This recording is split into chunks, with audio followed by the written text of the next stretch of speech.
Quem sabia que tem Ageu na Bíblia, dê um glória.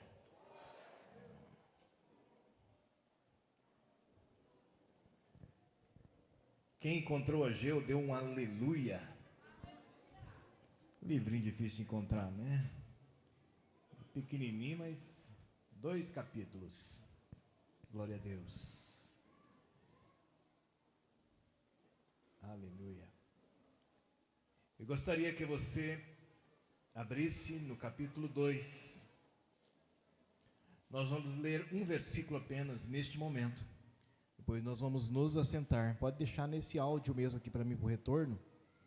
Que amém, glória a Deus. Ficou top agora. Ok. Capítulo 2, versículo 6 até o 8.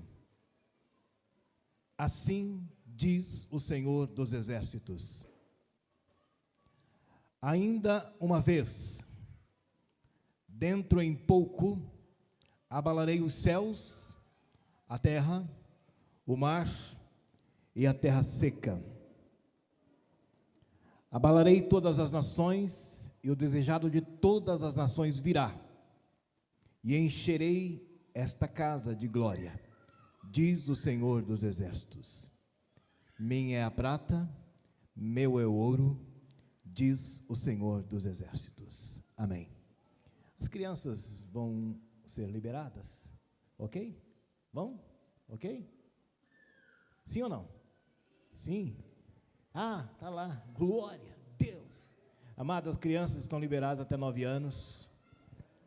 As que permanecerem aqui, porventura não forem subir, faço um pedido aos pais, que os seus filhos permaneçam com você, durante a celebração, durante a palavra, para que nós possamos ter a reverência esperada, no momento da palavra, e todos possam ter a sua atenção aqui 100% voltado para aquilo que o Senhor quer nos ministrar nessa noite. Pode sentar, queridos. Glória a Deus. Amém. Se vocês puderem acender um pouco as luzes e apagar aquele refletor para mim, que eu não estou conseguindo ver os irmãos aqui, está bem aqui no meu zoinho. Já sou meio cego, só meio. Amém. Amados, nós estamos em um culto diferente hoje, né? O que vocês acham? Diferente, uma celebração diferente, onde nós fomos desafiados a trazer um pão, um suco, e eu sou grato ao Senhor pela generosidade de cada um de vocês, que trouxeram o pão, ó que mesa linda, trouxeram o suco, para junto nós podermos ceiar nessa noite. E a obediência é um fruto do Espírito Santo. E a obediência, em muitos casos, maioria, a obediência, ela não gera condição para obedecer. Você trouxe o suco e o pão, mesmo sabendo, mesmo não sabendo, na verdade, os detalhes do que ia acontecer nessa noite, você semeou nesta noite, segundo aquilo que você recebeu para de aviso, de notificação aí, você trouxe. Amados, o fruto da obediência, um dos frutos da obediência, é a abundância. Um dos frutos da generosidade é o suprimento. É quando a nossa casa é suprida. E isso é resultado de generosidade, daquilo que nós semeamos. E eu tenho certeza que o Senhor cumprirá na sua vida o propósito que Ele tem reservado para esse ano e para o ano próximo, amém? Porque a palavra de hoje, nós queremos liberar ela sobre mim, sobre você, para os próximos dias e anos que o Senhor nos dará nessa terra. Eu também estou na mesma condição tua, mesma condição. Eu recebi uma palavra de Deus através de um vaso dele. E nós recebemos muita coisa, pastores. Nós recebemos sonhos, visão. As pessoas nos ligam para dar alguma palavra. E nós precisamos saber o que é a direção de Deus para a igreja naquele momento. Nós precisamos entender o que é uma palavra de consolação, de refrigério, e o que é uma palavra que Deus quer que aconteça naquele tempo. E quando eu recebi essa palavra, eu recebi com muito temor, e ao mesmo tempo eu conversei com o Senhor, e o Senhor falou, é incondicional. Você vai fazer exatamente o que você está lendo aí. Falei, tá, beleza. E quando eu recebi a palavra que eu ministraria nesta noite, eu entendi o porquê que o Senhor estava ministrando dessa forma na minha vida. E o Senhor, queridos, Ele procura na terra homens e mulheres com esse espírito da qual você vai ouvir nesta noite. Homens que não colocam condições em obedecer. Homens que recebem algo de Deus e obedecem na íntegra, sem colocar condições nas ordens de Deus. E é assim que Deus quer que nós sejamos. No fim de 2021, nós já havíamos passado por um problema sério no Brasil, uma pandemia a nível mundial. E quando chegou essa notícia em nossos ouvidos, aos seus ouvidos, primeiro sentimento que vem ao nosso coração é o sentimento de temor. Nós ficamos atemorizados pelo que vai acontecer diante desse fato. Não somente dessa notícia, mas diante de um fato que não dava para a gente fugir e dizer, eu vou para outro planeta que não tem pandemia, que não tem coronavírus, eu sou daqui. Então, havia um risco. Tinha notícia na China, que estava se espalhando pelo mundo todo, e de repente chegou no Brasil, chegou em Curitiba, houve o lockdown, fechamos a igreja, ficamos em casa, ficamos lá, e muitas pessoas falavam, e agora o que vai ser de nós, o que vai ser da igreja, o que vai ser das igrejas?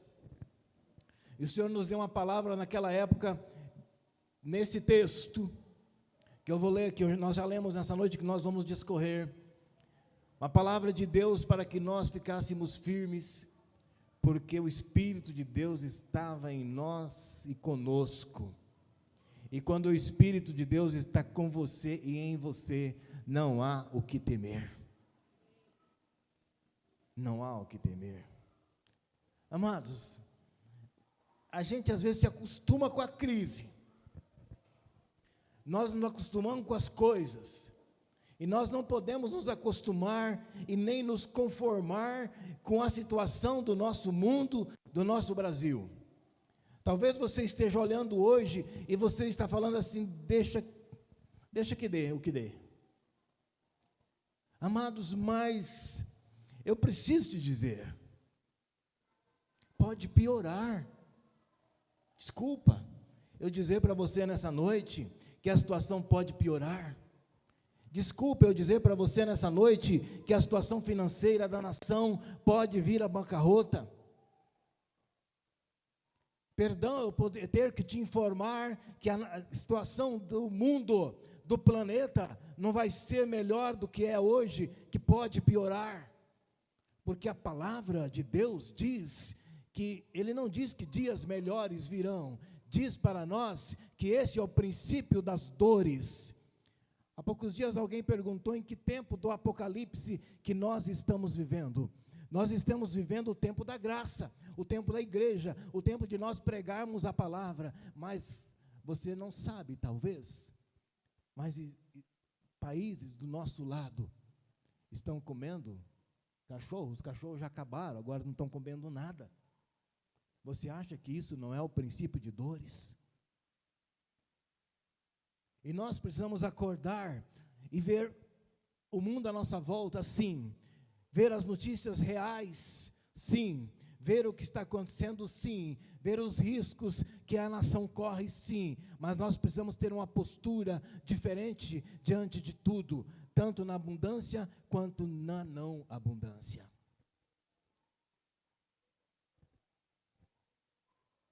Amados, no livro de Ageu, 2 capítulos, um profeta menor, considerado um dos profetas menores. Ele começa a carta, se você tem a Bíblia, capítulo 1, ele diz, no segundo ano do rei Dario, você conhece a história de Daniel, você vai ver e comparar Ageu com Daniel, você vai ver que viveu na mesma época. No 6º mês, no primeiro dia do mês, veio a palavra do Senhor por intermédio do profeta Ageu, a Zorobabel, filho de Seatiel, governador de Judá, e Josué, filho de Josadaque, o sumo sacerdote. Eu quero que você pare um pouquinho aqui e saber por que Deus enviou um profeta, apenas 2 homens, Zorobabel e Josué. Zorobabel, governador de Judá, da linhagem de Davi, herdeiro do trono. Josué, um sumo sacerdote. O significado do nome de Josué é o mesmo de Jesus, Yeshua, Deus é salvação. E por que Deus escolheu 2 homens? Nessa época, foi a primeira equipe que voltou a Jerusalém, para começar a reconstrução. Deus chamou 2 homens, mas as circunstâncias que a nação de Israel estava vivendo, era uma circunstância de cativeiro. Dario era um rei, um imperador do Império Medo-Persa. Oprimia as nações, Israel inclusive. Israel era escravo, a nação escrava. E agora haviam emitido um decreto, através de Ciro, que deveriam voltar a Jerusalém, para começar a reconstrução. E aqui Dario continua dizendo, voltem, reconstrua. Mas a nação de Israel como território estava destruído, como território. Mas a nação de Israel, como homens e mulheres, estavam destruídos na sua moralidade, estavam destruídos na sua contaminação por outros deuses, e também estavam destruídos no seu afastamento de Deus. E Deus levanta Ageu. Aqui nós temos 3 personagens nesse livro, tem vários, mas 3 principais. Ageu, o profeta. Sem Ageu, a palavra não chegaria a Zorobabel e nem a Josué. Ageu é uma figura importante nesse contexto. Deus precisa de profetas. Em tempos de turbulência, Deus precisa dos profetas, porque ele não temeu chegar a Zorobabel e a Josué e dar uma palavra de Deus. Haviam 3 personagens aqui que Deus escolhera, porque sabia que esses 3 não negociariam a vontade de Deus, não negociaria aquilo que eles receberam, seriam originais naquilo que eles receberam de Deus e fariam exatamente o que eles receberam. Diga comigo, exatamente. Amados, nós todos recebemos algo de Deus. Todos nós recebemos. Nós não temos dificuldade de receber algo de Deus, de receber uma missão de Deus, de receber uma palavra de Deus, de receber um ministério de Deus, de receber uma ordem de Deus. Ninguém tem dificuldade e nós gostamos. A nossa dificuldade está em cumprir 100%, sem tirar nem 0,01% daquilo que Deus mandou, mesmo que essa ordem para nós pareça boa, ou uma ordem para nós horrível, esdrúxula, fora dos padrões. Eu te pergunto, você obedeceria uma ordem fora dos padrões?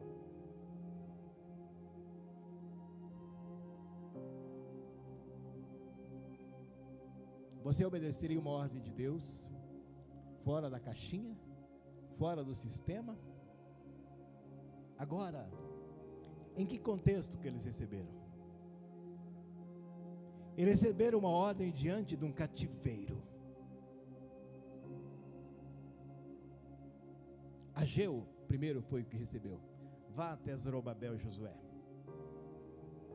3 homens diante de uma multidão. Deus precisa levantar homens que não se corrompam, nem com a cultura, nem com os costumes, nem com a notícia, nem com o seu próprio povo, nem com a sua própria nação. Nesse tempo, Deus quer levantar homens e mulheres dessa forma. E foi até então Zorobabel, governador de Judá, e Josué, o sumo sacerdote. Ele foi o responsável pela restauração do sacerdócio naquela época. Ele foi enviado para restaurar a casa de Deus, os levitas, o sacrifício, a ordem dos cultos. Josué era o responsável. E Zorobabel era a pessoa política, mas um homem segundo o coração de Deus. E a palavra de Deus foi para eles dizendo: assim diz o Senhor dos Exércitos. E agora Deus começa a falar do povo, da situação que o seu povo estava, que o povo de Deus estava, que a nação que ele escolhera, que tirou do Egito, que em Abraão ele colocou os olhos, que prometeu a Abraão. Agora ele começa a falar do seu povo. E podemos nos transliterar para nós, sim, e nos comparar a esta nação, porque só nós somos hoje a nação escolhida de Deus. Nós somos o sacerdócio real. Nós somos a nação santa de Deus na terra. E ele então começa a dizer, e provavelmente não vai se encaixar em você, essa primeira parte da palavra, mas que você seja a boca profética nessa noite para levantar aqueles que estão nessas condições. Que você seja a boca de Deus, seja Ageu na vida de alguém nessa semana. Que você seja Ageu na vida da sua família. Que você seja Ageu na vida daqueles que te cercam. Se você encontrar alguém nessas condições, dê essa palavra a ele e diga: é tempo de você se levantar. Não é tempo mais de você ficar prostrado. E a palavra do Senhor diz, e eu vou ler toda ela, diz assim: esse povo diz, não veio ainda o tempo em que a casa do Senhor deve ser edificada.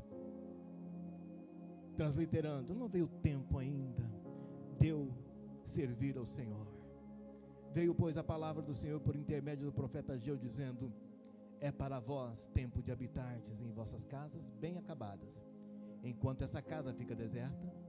Ora, assim diz o Senhor dos Exércitos: aplicai o vosso coração aos vossos caminhos, semeais muito e recolheis pouco. Essa palavra não é para nós. Sabe por quê, amados? Nessa época, desde a pandemia, eu tenho visto homens e mulheres fiéis prosperando em tempo de crise. Eu tenho glorificado ao Senhor. Há pouco o Ricardo estava aqui, o presbítero Ricardo. Eu acompanho o Ricardo desde a sua conversão. Eu tenho visto, ligo para ele, às vezes 11 horas está trabalhando, da noite, não é da manhã. Há poucos dias alguém perguntou para mim: pastor, o que faz para prosperar? Cara, acorda às 5 da manhã, trabalha umas 12 horas por dia, né, Misa? Esse dia eu passei no Misa lá, estava lá, né?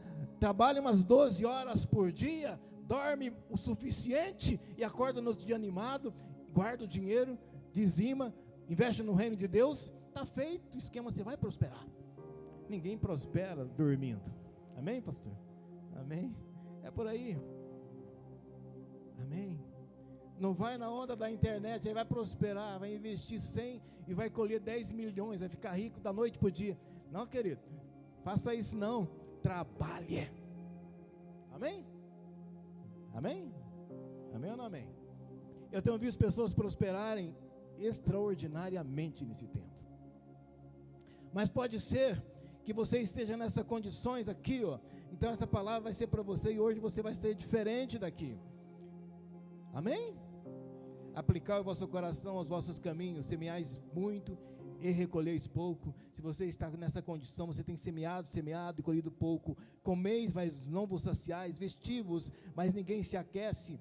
O que recebe salário, recebe-o e põe num saco furado. Não, amado, diga, não é para mim isso não.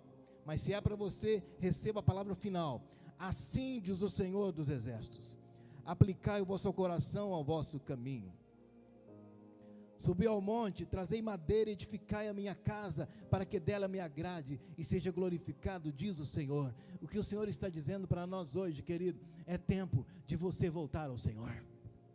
Quando Ele fala construir a minha casa, Ele está dizendo, é tempo de você voltar a pegar a mão no arado. É tempo de você dizer, sim Senhor, eis-me aqui, está aqui, eu entrego todo o meu potencial nas tuas mãos, para que o Senhor use.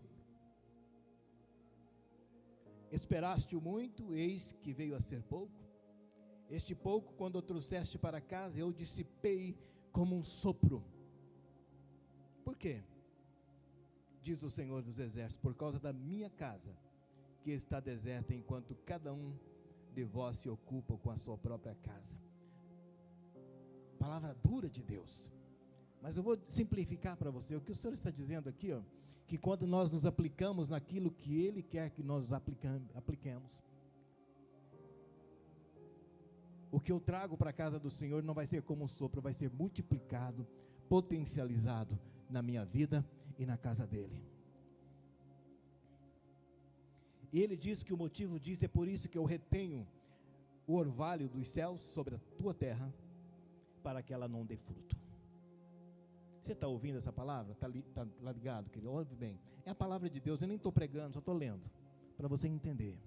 Há um motivo para que o orvalho não caia na terra, há um motivo para que você não veja fruto, há um motivo para que as finanças sejam como sopro. Você trabalha e não vê o fruto do seu trabalho, há um motivo. Aplique-se em fazer aquilo que Deus chamou. E o Senhor diz assim, eu fiz a seca sobre a terra e sobre os montes, sobre o trigo e sobre o vinho novo, sobre o azeite e sobre a terra que produz, como também sobre os homens, sobre os animais e sobre todo o trabalho das vossas mãos. O Senhor está dizendo aqui, eu retive a bênção, eu segurei. Então Zorobabel ouviu, governador de Judá, ouviu essa palavra, e Josué, filho de Josadaque, sumo sacerdote, e todo o povo ouviu a voz do Senhor, o seu Deus, e as palavras do profeta Ageu, como o Senhor, o seu Deus, o tinha enviado, e temeu o povo diante do Senhor. Aqui, amado, está a missão de um profeta. Ele precisa falar integralmente daquilo que Deus mandou ele falar. Um profeta não negocia valores, não negocia palavra e não negocia direção.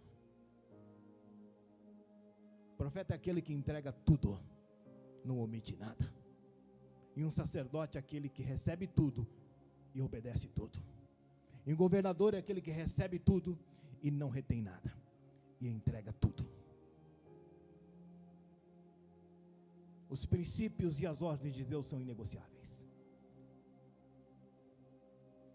E ele continuou, então Ageu, o mensageiro do Senhor, falou ao povo conforme a mensagem do Senhor.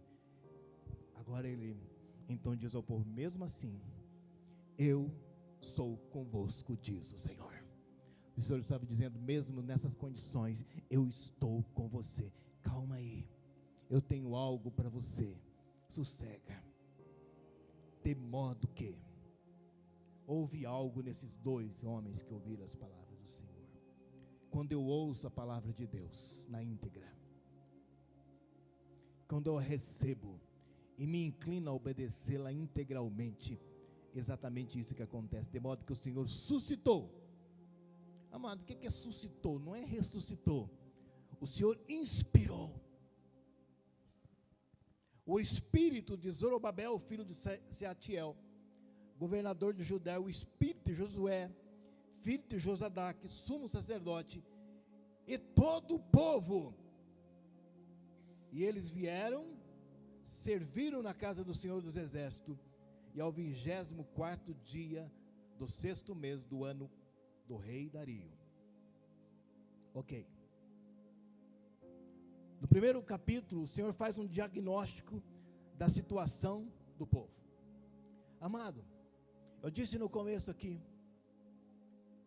nós estamos em uma situação que às vezes nós, para ficar mais fácil para nós não vemos a real condição que nós estamos vivendo.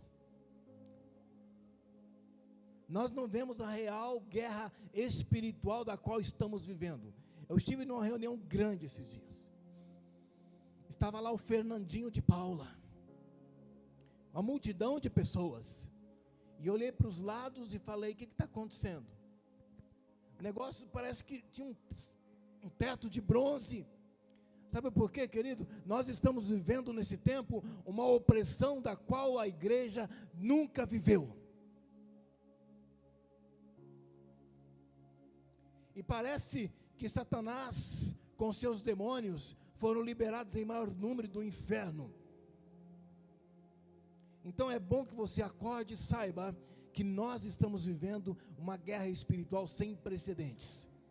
A igreja do Senhor Jesus hoje, a condição é essa, o quadro é esse, e eu quero que você acorde nessa noite. Você está vivendo uma batalha espiritual, uma guerra espiritual sem precedentes. Satanás quer destruir a sua vida, o seu casamento, o seu ministério. Ele quer te melindrar, ele quer fazer você desanimar e desistir daquilo que Deus entregou a você para que você faça para a glória dele nesse tempo. Não dê glória não, que eu falei só do capeta agora. Daqui a pouco você dá um glória. Amados, nós estamos vivendo uma crise política no Brasil sem precedente. Eu tenho que ser realista contigo. É uma crise política. Nós estamos beirando a algo sério. Pode acontecer uma guerra civil, pode acontecer uma revolta, pode acontecer um golpe, um contragolpe, pode acontecer um monte de coisa nessa nação. Você acha que eu estou ficando louco, Leandro? Estou ficando louco, pastor? É isso, mas nós precisamos ser realistas e olhar o momento profético, histórico que nós estamos vivendo e saber que neste momento, assim como Zorobabel e Josué, o que nós faremos? Nós ficaremos apenas parados, em pé, vendo a banda passar e as coisas acontecendo? Ou nós seremos Ageu nessa geração, e Zorobabel e Josué nessa geração? Deus procura hoje Ageu, Josué e Zorobabel entre o seu povo. Deus está procurando essas pessoas. É um culto de ação de graças e você estava esperando que a gente ia só louvar hoje, né? Aleluia. Nós vamos louvar daqui a pouquinho. Espera lá. Agora, amado, diante desse quadro, Deus chama esses dois. Veio de novo a palavra para eles através de Ageu, capítulo 2. E ele diz: fala agora a Zorobabel, filho de Saltiel. Fala de novo para ele. E a Josué e a todo o povo, e diz-lhes: quem há entre vós, quem há entre vocês que viu a glória da primeira casa? Ou seja, quem de vocês viveu há 70 anos atrás? E como vocês veem agora? Eu tenho 56. O Mark deve ter uns 70, não? Mais novo que eu, esse homem, né? Eu e o Gaúcho, acho que somos mais velhos aqui. Meu Deus, eu estou velho mesmo, hein? Amados, eu vi muitas coisas acontecendo sobre a igreja. Eu vi um avivamento, eu vi umas loucuras, eu vi um monte pegando fogo. O pessoal ia orar, braseava tudo, queimava, incendiava o monte, e o fogo descia. Eu vi horas, noites passadas a fio em vigília e orando.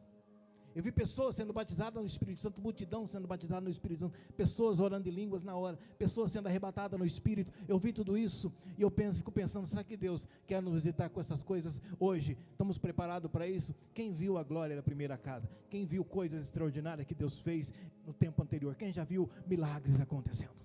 Quem já viu coisas extraordinárias acontecendo? Eu vi. E nós não podemos, como igreja, ficar nessa onda do cessacionismo, por aí. Tudo cessou, milagre cessou, línguas não mais, o Espírito Santo não mais. Amado, Como assim? Ei, sai dessa onda. Os milagres ainda continuam seguindo os que creem. A operação do Espírito Santo está liberada para todos que querem. O Espírito Santo é cavalheiro, ele não arromba a porta de ninguém. Se você não quer o Espírito Santo, beleza, mas se você quer, diga para eles: vem em mim, Espírito, e ele vai te encher da sua glória, e você será uma chama de Deus nessa geração. Agora, amados, quem viu a glória? E então ele fala para Josué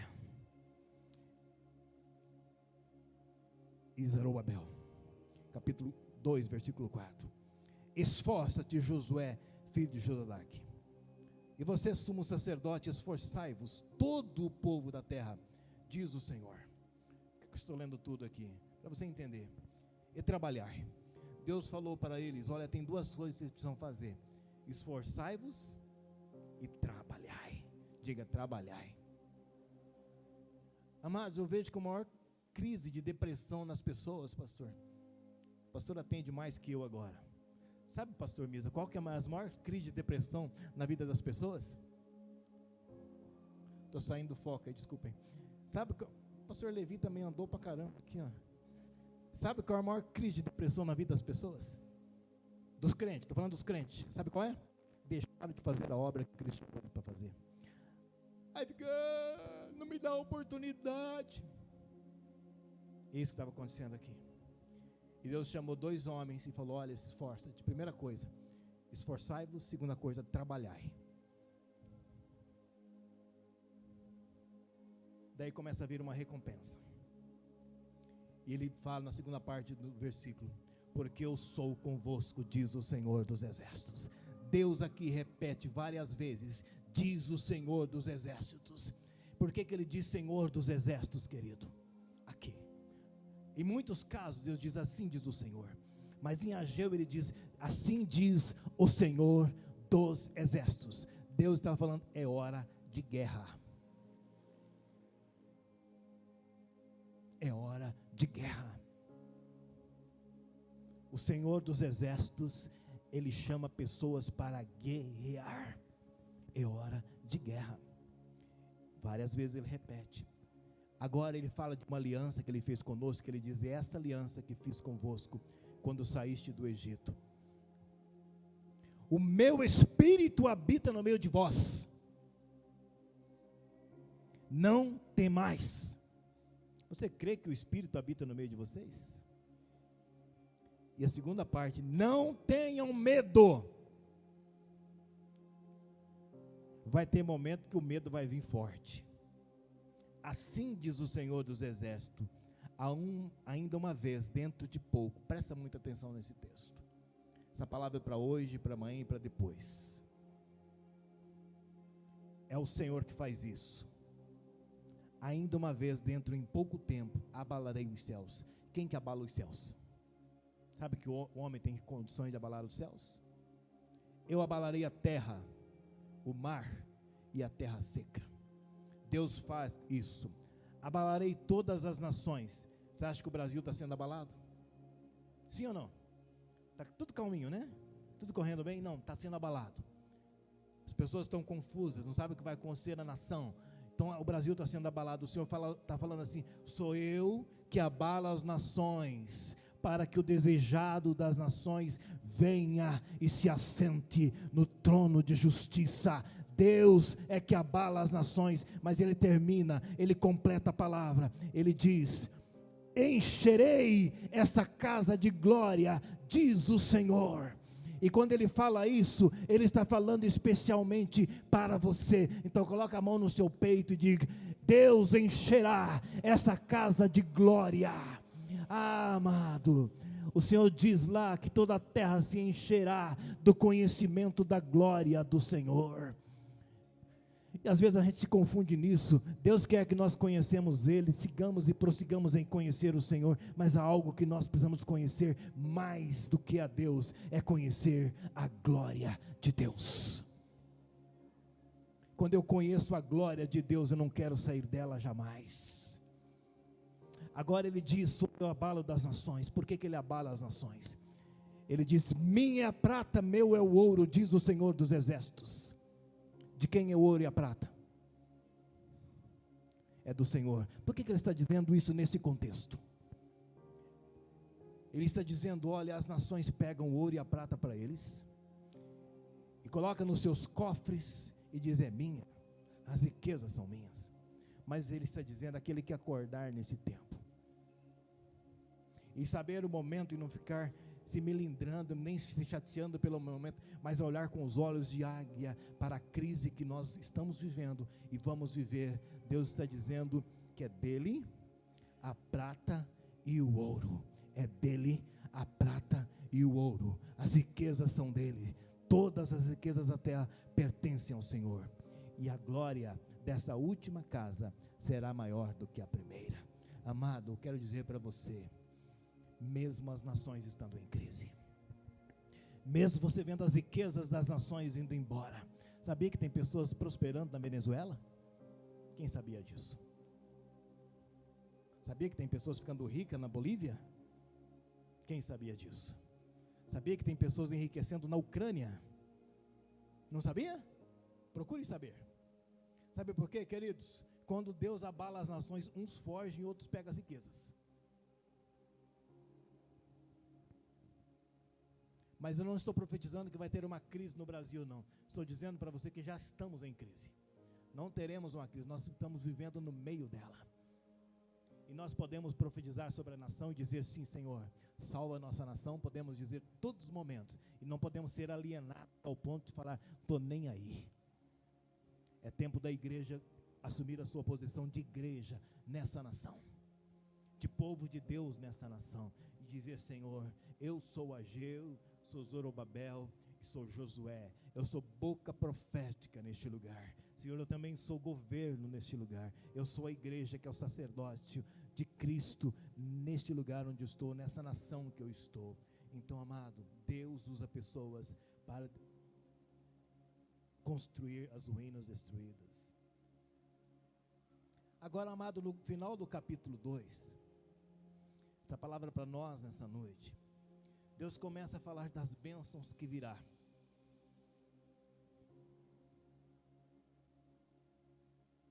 Vamos ler mais para frente um pouquinho, para a gente não parar muito aqui. Ele faz uma pergunta no versículo 19, ele pergunta assim: ainda há semente no celeiro? Pergunta para o seu irmão: você tem semente ainda? Olha o que vocês trouxeram nessa noite: sementes. Vocês trouxeram sementes. Até agora a videira, figueira, romeira e oliveira não têm dado os seus frutos, mas desse dia em diante vos abençoarei. O Senhor está dizendo: olha, pode estar ruim a coisa por aí, mas você será abençoado. Você vai ser abençoado espiritualmente, familiarmente, financeiramente. O Senhor vai te abençoar. Receba essa palavra, querido. Você vai se lembrar dessa palavra no momento quando você ver a crise acontecendo. Ok? Novamente ele diz a Zorobabel no versículo 21: abalarei os céus e a terra. Novamente: derrubarei o trono dos reinos e destruirei a força dos reinos das nações. Destruirei o carro e os que nele se assentam. E nós podemos liberar essa palavra sobre a nossa nação também. O Senhor vai derrubar do trono aqueles que se assentam e zombam da nação brasileira. Deus derrubará. Você verá isso acontecer. Destruirei o carro e os que nele se assentam. Os cavalos e os que andam montados neles cairão, cada um pela espada do seu irmão.